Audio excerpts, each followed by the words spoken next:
Hello everyone, welcome you to my YouTube channel. आज का हमारा टॉपिक है होज, WHOSE, होज।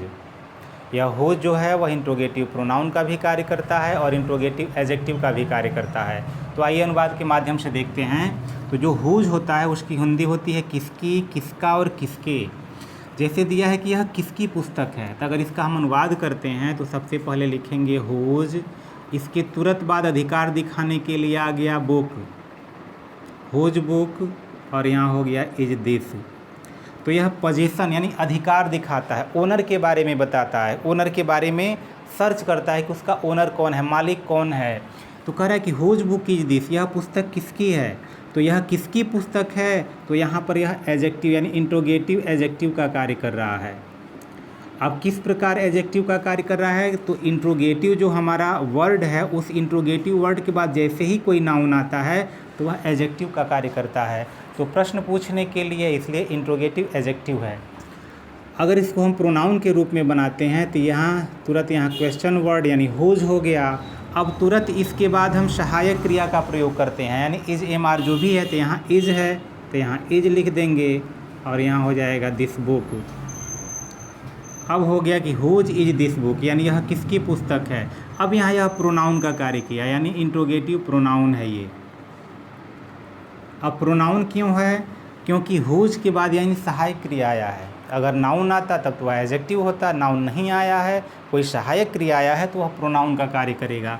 तो इस प्रकार जो होज है वह पोजीशन बताने का कार्य करता है, ओनर के बारे में जानकारी। जैसे यह किसकी पुस्तक है, तो मान लीजिए यह मेरी पुस्तक है, अधिकार भी दिखा रहा है कि उस पुस्तक पर किसका अधिकार है। तो इस प्रकार से यह उस पोजीशन बताते हुए उस ओनर के बारे में जानकारी प्राप्त करता है। फिर अगला दिया है कि किसकी बहन मधुर गीत गाती है, तो किसकी बहन, तो यहाँ लिखो होज सिस्टर। अब होज सिस्टर प्रश्न पूछने का कार्य कर रहा है, तो इसके बाद हमको सब्जेक्ट चाहिए, तो सब्जेक्ट है नहीं, क्योंकि यही उसी के बारे में पूछा जा रहा है कि किसकी बहन गीत गाती है, तो मेरी बहन गीत गाती है, तुम्हारी बहन गीत गाती है। अगर इस तरह होगा तो यही सब्जेक्ट का कार्य करेगा और इसके तुरंत बाद जैसे ही सब्जेक्ट होता है, सब्जेक्ट के तुरंत बाद मेन वर्ब आ जाता है। तो वर्ब क्या है, गीत गाना, तो यहाँ हो जाएगा सिंग्स। अब क्या गाती है, तो कह रहा है कि मधुर गीत गाती है, तो यहाँ स्वीट सॉन्ग। ये हो गया, ये सब्जेक्ट हो गया। तो होज सिस्टर किसकी बहन सिंग्स गाती है स्वीट सॉन्ग, मधुर गीत गाती है, क्वेश्चन मार्क लगा देंगे। फिर उसी प्रकार दे रहा है कि किसकी गाय दूध नहीं देती है, यानी किसकी गाय दूध नहीं देती है, तो फिर यहाँ लिखेंगे, यहाँ हो गया होज काऊ, किसकी गाय। अब फिर यहाँ नेगेटिव सेंटेंस में है, तो नेगेटिव सेंटेंस काऊ जो है वह सिंगुलर नंबर है, तो इसलिए यहाँ डज नॉट। अब यहाँ हो जाएगा वर्ब गिव और यहाँ हो गया मिल्क, यानी होज काऊ डज नॉट गिव मिल्क, किसकी गाय दूध नहीं देती है। फिर उसी प्रकार दे रहा है कि किसका कुत्ता भौंक रहा है, तो अब किसका कुत्ता, फिर यहाँ लिख देंगे होज डॉग, होज डॉग। भौंक रहा है प्रेजेंट कॉन्टिन्यूअस में है, तो प्रेजेंट कॉन्टिन्यूअस होने पर इसमें सहायक क्रिया लगता है, तो इज बार्किंग। ये हो गया होज डॉग इज बार्किंग, किसका कुत्ता भौंक रहा है। उसी प्रकार दिया है कि किसकी कलम से लिख रहा है वह, यानी वह किसकी कलम से लिख रहा है, तो प्रश्न पूछने का कार्य किसकी कलम। तो यहाँ फिर पोजीशन बता रहा है, तो यहाँ हो गया होज पेन। यहाँ से भी आया है, अभी बाद में देखते हैं। अब ये रहा रही प्रेजेंट कॉन्टिन्यूअस, ये कर्ता दिया हुआ है, सब्जेक्ट है, तो यहाँ पे वह है सिंगुलर नंबर, तो इज, फिर ही और क्रिया हो गया राइट, और उसमें आईएनजी क्योंकि प्रेजेंट कॉन्टिन्यूअस है। तो होज पेन इज ही राइटिंग। अब दिया है यहाँ पे से, यानी हमारा एक तरह से प्रीपोजिशन का कार्य कर रहा है और माध्यम पूछ रहा है, और जो हमारा दे रहा है कि जो कलम है एक तरह से इंस्ट्रूमेंट का कार्य कर रहा है, तो इंस्ट्रूमेंट का कार्य करने पर विद लगाते हैं। तो अब ध्यान ये देना है कि जिसके भी बाद यानी जिस शब्द के बाद यह आता है उस शब्द के पहले इसको लिख देते हैं। तो या तो अंत में लगा देंगे कि whose pen is he writing, with लगा देंगे, या यह विद उठ करके यहाँ चला आएगा। दोनों जगह सही है, with whose pen is he writing या whose pen is he writing with, यह दोनों तरह से सही है। तो यानी यह क्वेश्चन पूछने का कार्य किया और अधिकार जताने का।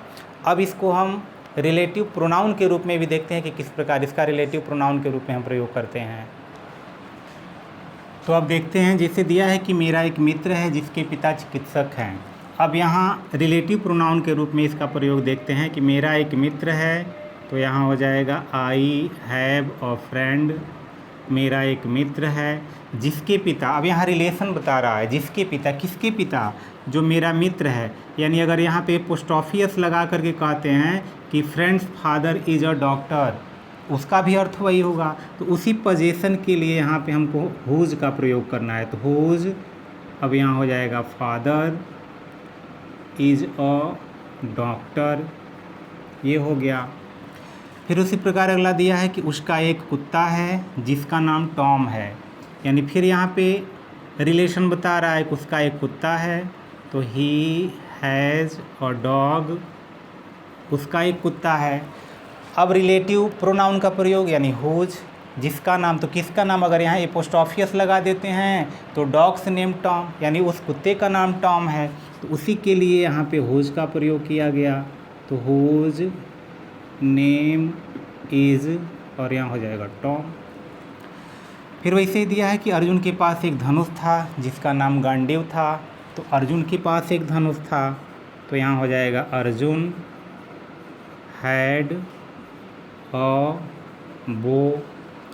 जिसका नाम, किसका नाम, तो धनुष का नाम, इसी से संबंध बता रहा है, तो उसी के बगल में रखना है इसको। तो हुज नेम वाज गांडीव,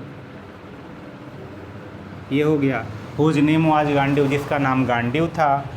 उसी प्रकार दिया है उसका एक भाई है जिसका नाम अर्पित है, उसका एक भाई है, तो ही हैज़ अ ब्रदर, या सी हैज़ अ ब्रदर, दोनों हो सकता है, ही सी दोनों हो सकता है। अब उस ब्रदर का नाम अर्पित है, तो यहाँ ब्रदर्स नेम इज अर्पित, या एपोस्ट्रॉफी हटा रहे हैं, पोजीशन हटा रहे हैं, तो यहाँ उसके लिए हुज का प्रयोग हो रहा है। तो हुज नेम इज अर्पित, ये हो जाएगा, जिसका नाम अर्पित है। फिर है तुम्हारी एक गाय है जिसका नाम गंगा है, यानी तुम्हारे पास एक गाय है, तो यहाँ हो जाएगा यू हैव अ काऊ, तुम्हारी एक गाय है, यानी तुम्हारे पास एक गाय है, जिसका नाम, तो किसका नाम, तो काऊ का नाम। फिर यहाँ अगर एपोस्ट्रॉफी लगा देते हैं तो उसका हो जाएगा काउज नेम, तो यहाँ हो जाएगा whose name, whose name is, और ये हो जाएगा गंगा, जिसका नाम गंगा है। तो इस प्रकार जो हुज है यानी उसी के पास रखा जाएगा जिसका वह संबंध स्थापित करेगा, जिस नाउन के बाद, यानी जिस नाउन का भी वह जिक्र करेगा, उसका पोजीशन बदलाएगा, उसी के बगल में इसको रखना है। काऊ का बता रहा है तो काऊ के बाद हुज, ब्रदर के बाद हुज, बोझ के बाद। तो इस प्रकार जो हुज है वह पोजीशन बदलाने के लिए प्रयोग किया जाता है। तो आशा करते हैं कि यह वीडियो आपको निश्चित रूप से समझ में आया होगा। यदि समझ में आया होगा तो निश्चित रूप से लाइक कीजिए, शेयर कीजिए। यदि अब तक आपने चैनल को सब्सक्राइब नहीं किया तो सब्सक्राइब कीजिए। फिर मिलते हैं किसी अन्य वीडियो में, तब तक के लिए बहुत बहुत धन्यवाद।